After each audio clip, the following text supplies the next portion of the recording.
how to add MMD models to Blender. So that is what I'm going to show you guys in this super quick and easy tutorial. So let's get into it.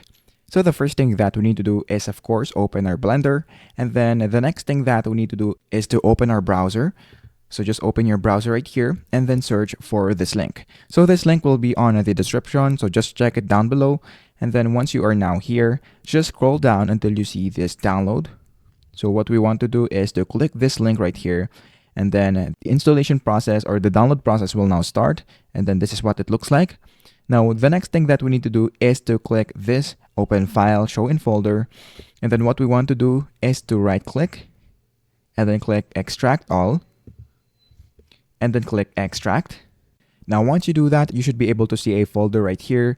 So just double click on that and then click this again. And then on the MMD Tools folder, the next thing that we need to do is to right click and then click show more options and then click send to compressed zip folder.